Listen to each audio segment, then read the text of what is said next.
네, 코스피 지수가 3,000포인트 돌파를 앞두고 유독 리스크에 과하게 반응을 했던 걸까요? 일단 국장은 이 추세가 변하지 않는 게 가장 중요할 것 같습니다. 2부는 시장의 테마와 종목을 어떤 흐름으로 읽고 있는지 알아보겠습니다. 매일경제TV 김민성 주머니 매니저와 함께하는 시간입니다. 안녕하세요. 네, 안녕하십니까. 네, 종목 리뷰 오늘 할 게 2개나 있습니다. 먼저 두산에너빌리티. 일단 오늘 원전주들이 전체적으로 좀 윗꼬리가 달리는 분위기였습니다. 괜찮은 거죠? 근데 약간 이제는 조금 주의가 필요하지 않을까라고 그래요. 좀 생각을 하고 있습니다. 그래서 지금 3차 목표가를 달성을 했기 때문에 여기에 대한 투자 전략을 다시 한번 세워드려야 돼서 오늘 또 리뷰를 드리는 건데, 제가 말씀드리고 나서 벌써 52% 이상 반등이 나오고 있는 모습입니다. 그리고 개인적으로 봤을 때는 이번 주 한 주는 약간은 쉬어가는 흐름이 나오지 않을까 생각을 해서 두산 에너빌리티에 대한 모멘텀이 끝났다라기보다는 우리가 쉬어갈 때는 리스크는 좀 줄여가자라는 전략으로 좀 보시면 좋을 것 같습니다. 그래서 여기서 추가적으로 올라간다라고 하면은 4차 목표가는 65,000원, 오늘 터치 못했던 구간을 다시 한번 말씀을 드리도록 하겠고요. 근데 가장 중요한 건 익절가 라인입니다. 56,000원대를 좀 깨고 내려간다라고 하면은 횡보가 조금 길어질 수가 있다 보니까 이때는 리스크를 줄이면서 수익은 챙기는 전략으로 좀 접근해 보시면 좋을 것 같습니다. 네, 오늘 목표 주가와 익절가를 모두 상향 조정했습니다. 우리에게는 또 하나오션도 있습니다. 오늘 대장주다운 상승세를 보여주지 않았나 싶어요. 네, 맞습니다. 이제 대장주라고 말씀을 드렸는데 계속 지지부진한 흐름이 많이 보여졌는데, 제가 중간에 리뷰를 했을 때도 계속해서 못 가고 있다가 한번 추세 돌리면 굉장히 강하게 간다라고 말씀을 드렸는데, 오늘도 추세가 시장 대비해서 굉장히 강했습니다. 그래서 이 추세가 끝나지 않는다, 그리고 계속해서 좀 수급이 쏠린다라고 하면 정고점 돌파를 하면서 본격적인 상승에 대한 추세가 이어질 거라고 좀 바라보고 있고요. 제가 말씀드리고 18% 이상 급등이 나왔는데 정고점 라인 96,500원 1차 목표까지 달성을 하면은 상방이 좀 더 크게 열릴 가능성이 높습니다. 그렇기 때문에 여전히 이 부분 돌파할 수 있을지 좀 여유 있게 지켜보시면서 하나오션은 크게 걱정하지 마시고 홀딩에 대한 의견 말씀드리도록 하겠습니다. 네, 오늘 JP모건에서 나온 하나오션 리포트 읽어보셨어요? 아직 못 봤습니다. 아, 그래요? 네. 에헤이. 네. 네, 방송 끝나고 꼭 읽어보시길 바라겠습니다. 네, 그럼 대결 내일의 테마, 이제 오늘의 키워드 만나보겠습니다. 무엇일까요? 네, 이번 주 한 주에서 가장 핫한 키워드가 되지 않을까 생각을 하고 있습니다. 그래서 지금도 이 모멘텀을 계속해서 체크를 하고 있는데, 오늘의 이슈는 중동 전쟁에 대한 키워드로 좀 설명을 드리도록 하겠습니다. 오, 중동 전쟁으로 좀 수혜를 입을 수 있는 종목을 매매하자, 그 전략인 건가요? 그렇죠. 아무래도 이제 시장에 대한 포커스가 이쪽에 쏠릴 가능성이 높다고 좀 보고 있고요. 여기에 반사수혜로 움직일 수 있는 종목들 우리가 지금은 좀 집중할 필요가 있다라고 좀 판단이 돼서 중동 전쟁에 대한 키워드 한번 준비해봤습니다. 질문이 하나 더 있어요. 근데 너무 뭐 아니면 도가 아닐까요? 맞습니다. 이제 종목 자체가 뭐 아니면 도로 갈 수도 있고, 우리가 장기적으로 봤을 때 이게 수혜 아닌 수혜로 갈 수가 있다 보니까 제가 봤을 때는 이번 주 한 주는 좀 쉬어간다라고 말씀을 드렸는데, 이때 좀 수급이 많이 쏠릴 수 있습니다. 그래서 중동 전쟁에 대한 키워드는 제가 봤을 때는 이번 주 한정에 대한 테마라고 보시면 좋을 것 같고, 이번 주 오늘부터 준비를 한다라고 하면 그래도 수익을 가져갈 수 있는 종목으로 좀 준비를 해봤으니까 끝까지 잘 보시면 좋을 것 같습니다. 네, 시장에서 이제 해지주 역할을 할 수 있다라고 말씀을 해주시는 것 같습니다. 그럼 중동 전쟁이라는 키워드 안에서 첫 번째 테마 확인을 해볼게요. 네, 일단 중동의 움직임이 만들어질 때마다 빼놓지 않고 움직이는 첫 번째 키워드는 해운 섹터를 한번 체크해 보도록 하겠습니다.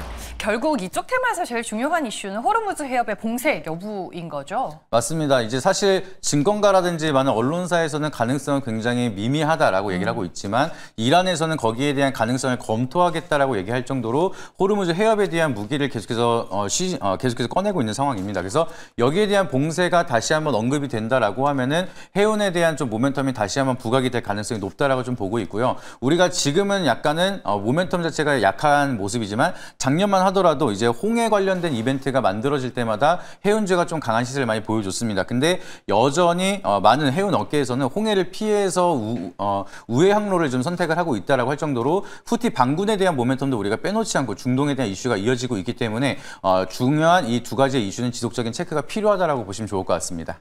네, 알겠습니다. 그럼 해운 테마의 장점과 단점을 이어서 분석을 해볼게요. 네, 해운주에 대한 장점은 이제 사실 말씀을 드리면은 중동 리스크에 포커스가 가장 많이 맞춰져 있는 것 같습니다. 이제 운임비가 지속적으로 좀 상승에 대한 전망이 만들어지고 있고, 홍해 리스크가 커지고 있는 동시에 이제 호르무즈 해협까지 봉쇄가 된다라고 하면은 한국에 들어오는 유가 가격도 상승을 하지만, 사실상 이제 인도양에서 유럽으로 가는 거에 아주 파격적으로 좀 막혀 있다라고 보시면 좋을 것 같습니다. 그만큼 해상 운임비가 좀 크게 급등할 수가 있는 게 호르무즈 해협 봉쇄가 이어진다 이런 우려감이 형성이 된다라고만 하더라도 여기 해운주에 대한 모멘텀이 좀 크게 움직여질 수가 있다 보니까 거기에 대한 좀 상승 모멘텀 테마성 이슈가 좀 재료가 크게 있다. 이 부분이 좀 이번 주 바라볼 수 있는 커다란 장점이라고 보시면 좋을 것 같고요. 그리고 이제 거시적 환경을 보더라도 자동차 산업이 최근 들어서 CKD에 대한 모멘텀으로 좀 많이 변화가 되고 있습니다. 부품을 현지로 보내면서 조립을 하는 방식을 선택을 하고 있는데 이게 결과적으로는 해상 운임으로 이제 계속해서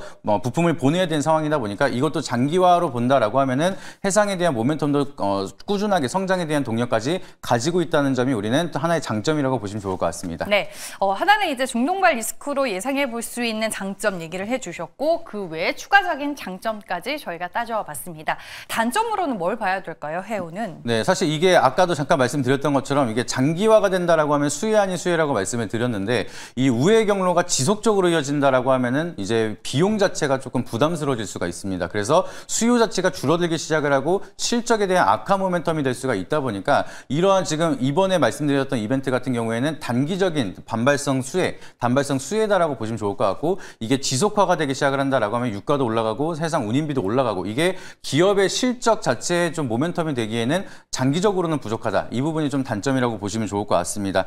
그리고 아까도 말씀드렸던 것처럼 이동 시간이 결국 우회 경로가 지속적으로 이어진다라고 하면은 해상 운임을 이제 사용하는 기업들이 좀 줄어들 수가 있습니다. 그 부분도 파이 자체가 줄어든다는 게 단점이기 때문에 단발성 이벤트로 봐야 되고 우리가 장기화가 되지 않는 점을 지속적으로 체크해야 되는 게 중요한 단점이다라고 보시면 좋을 것 같습니다. 네, 알겠습니다. 중동 전쟁이라는 리스크로 해지가 가능한 첫 번째 테마는 해운이었습니다. 다음 두 번째 테마는 무엇인가요? 네, 중동하면 사실 이제 빼놓지 않고 나와야 되는 게 바로 이거라서 오늘은 정유 섹터에 대해서 말씀드리도록 하겠습니다. 네, 국제유가를 빼놓을 수 없을 것 같은데 안 그래도 오늘 이제 한 시청자분이 유튜브 댓글에 중동 리스크가 여기에서 이제 더 커지면은 국제유가가 튀는지 안 튀는지 그걸 체크하는 게 가장 중요하다 뭐 이런 얘기를 했었거든요. 맞습니다. 결국에는 중동 전쟁은 직결적으로 석유 가격, 이제 국제 유가랑 연계가 될 수가 있다 보니까 이 부분을 지속적으로 좀 체크를 해야 된다라고 보시면 좋을 것 같고요. 이란과 이스라엘에 대한 이제 전면전이 가지 않더라도 장기 지속화가 된다 하더라도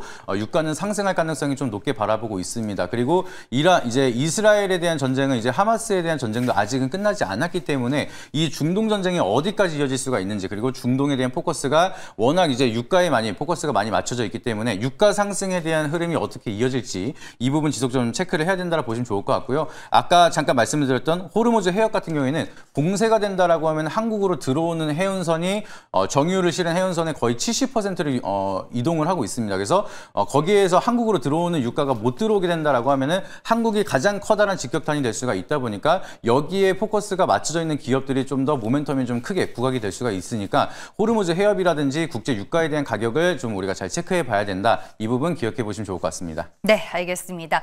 일단 정유주들 같은 경우에는 국제유가 방향성에 따라서 이제 주가도 같이 움직이는 경향이 있는데 장점과 단점 분석을 해볼게요. 네, 일단 장점으로 하면은 이번 주는 좀 시장이 쉴 수 있을 거라 말씀을 드렸는데 그럴 때마다 좀 부각을 많이 받습니다. 그래서 시장 해지성 자금이 좀 정유주에 이제 많이 포커스가 맞춰져 있다 보니까 여기에 대한 모멘텀이 부각이 된다라고 하면은 증시는 약간은 지지부진하지만 개별 장세가 지속적으로 이어진다라고 하면은 정유주에 대한 포커스가 조금 쏠릴 가능성이 높다. 이 부분이 좀 장점이라 보시면 좋을 것 같고요. 그리고 유가가 이제 계속해서 중동 전쟁이 이어진다라고 하면은 거기에 대한 가격에 따라서 이제 패시브 자금이 좀 국내 증시에 많이 들어오기 시작을 하고 관련된 기업들이 좀 테마적인 트레이딩 장세로 좀 급등락이 많이 나타날 수가 있습니다. 그래서 그런 트레이딩을 통해서 매매할 수 있는 룸이 아직은 남아 있다는 점이 정유주의 커다란 장점이지 않을까 이렇게 말씀드리도록 하겠습니다. 네, 이어서 단점으로는 뭐가 있을까요? 네, 이것도 마찬가지로 장기화가 되면 사실 이제 손해가 커질 수가 있습니다. 국내 기업 같은 경우에는 비축류에 대한 모멘텀이 있다 보니까 가격이 올라가게 된다라고 하면은 미리 수입했었던 유가를 좀 비싸게 팔 수가 있기 때문에 단발성 호재로 우리가 바라볼 수가 있는데 반대로 이게 장기화가 된다라고 하면은 우리는 100% 수입을 하는 국가이기 때문에 오히려 또 비싸게 사서 비싸게 팔아야 되는 상황이 만들어질 수가 있습니다. 그러면 이것도 마찬가지로 수익성의 악화에 대한 주된 요소가 될 수가 있기 때문에 장기화가 된다라고 하면은 정유주도 마찬가지로 이제 장점보다는 단점이 부각될 가능성이 높다 보니까 이 부분을 좀 지속적으로 체크해 보셔야 된다. 이 말씀드리도록 하겠습니다. 네. 알겠습니다. 정유주 저희가 두 번째 테마로 만나봤습니다. 오늘은 예측하기가 좀 어려운 것 같아요. 과연 어떤 테마를 선택해 주실지 김민성 매니저의 얘기를 들어볼게요. 사실 저는 이번 주엔 둘 다 봐야 된다고 생각을 하고 있는데 그중에서도 저는 조금 더 포커스가 빠르게 맞춰질 수 있는 정유주를 한번 선택을 해봤습니다. 네, 정유를 선택해 주셨습니다. 그 안에서 탑픽으로 우리는 어떤 종목을 봐야 되나요? 네, 오늘 또 변동성이 컸었던 게 사실 한국석유거든요. 근데 한국석유를 우리가 좀 디테일하게 본다라고 하면은 사실 정유주 유가 상승이랑 크게 연관이 없는 기업입니다. 그래서 오늘 제가 말씀드리는 종목은 여기 유가 상승에 제대로 된 수혜를 받을 수 있는 종목이라고 보시면 좋을 것 같고요. 종목명은 극동유화에 대해서 설명드리도록 하겠습니다. 나는 가짜 정유주가 아니다라고 말씀을 해주셨는데 극동유화는 그러면은 정유화 관련해서 구체적으로 어떤 사업을 하고 있는 회사일까요? 네, 동사 같은 경우에는 사실 이제 유통을 하고 있는 기업이라고 보시면 될 것 같은데 제가 아까도 말씀드렸던 것처럼 정유주에 대한 수혜를 보는 기본적인 이유는 비축유에 대한 가격 상승이 결과적으로는 재무제표에 들어갈 수가 있기 때문에 여기에 대한 수혜가 이어지는 게 좋은 모멘텀이라고 말씀을 드렸습니다. 그래서 동사 같은 경우에는 자회사 KD 탱크 터미널이라는 회사를 통해서 유류 저장 탱크 시설을 보유하고 있기 때문에 비축유를 굉장히 많이 가지고 있다라고 보시면 좋을 것 같고 여기에 지분을 66% 가지고 있는 게 바로 극동유화입니다. 그래서 이거를 배럴로 우리가 생각을 하게 된다라고 하면은 한 80만 배럴 정도를 보유하고 있다라고 보시면 되는데 이게 가격이 국제유가가 한 $100까지 올라간다라고 하면은 가만히 있어도 비축유에 대한 재고평가 이익이 한 330억 정도가 증가가 된다라고 계산이 나오고 있습니다. 그렇기 때문에 유가가 상승이 된다라고 하면 본격적으로 가장 커다란 수혜를 받을 수가 있는 게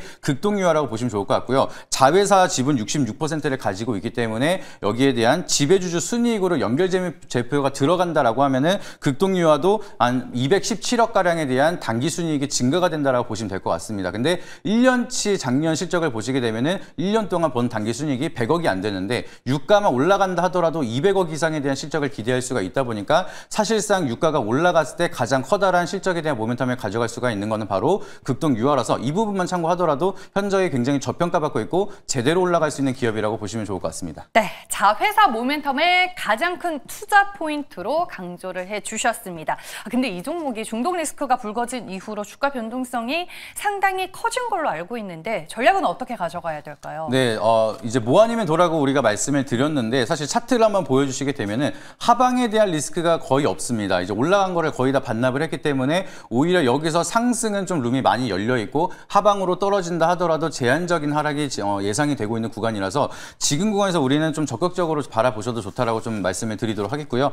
여기서 다시 한번 반등이 나타난다라고 하면은 1차 목표가는 전 고점 부근, 박스권 상단 부근까지는 빠르게 올라갈 수 있을 거라 바라보고 있습니다. 그래서 1차 목표가는 4,300원 제시드리도록 하겠고요. 추세를 이탈하는 손절가 라인은 약간은 좀 짧게 3,250원으로 제시드리도록 할 테니까 참고해 보시면 좋을 것 같습니다. 네, 넥스트 트레이더에서는 거래가 안 되는 종목이죠. 네, 아쉽게 안 되니까 내일 시초가로 한번 편입을 해보도록 하겠습니다. 네, 내일장 여러분들 잘 한번 공략해 보시길 바라겠습니다. 오늘 4시 반에 무료 방송 하실 텐데 어떤 얘기 해주실 예정이죠? 네, 계속해서 강조를 드리고 있는 게 이번 주 한 주는 좀 쉬어갈 거라고 말씀을 드렸습니다. 하지만 증시에 대한 반등이 끝났다라고 말씀을 드리는 건 아니기 때문에 이번 주 조정이 이어진다 하더라도 개별 장세는 계속해서 이어지고 있고 그러면 이럴 때 우리가 어떠한 포지션을 잡아서 어떠한 종목을 매매해야 되는지 이런 부분 좀 자세하게 말씀을 드리도록 할 테니까 4시 반에 공개 방송 유튜브에 김민성 검색하셔서 많이 참여해 주시길 바라도록 하겠습니다. 네, 지수 이번 주는 조정이다라고 계속 강조를 해주고 계시는데 조정이 끝난 이후에는 우리가 또 시장 어떻게 대응을 해야 할지 무방을 통해서 팁 얻어가 보시길 바라겠습니다. 매일경제TV 김민성 주머니 매니저와 함께했습니다. 고맙습니다.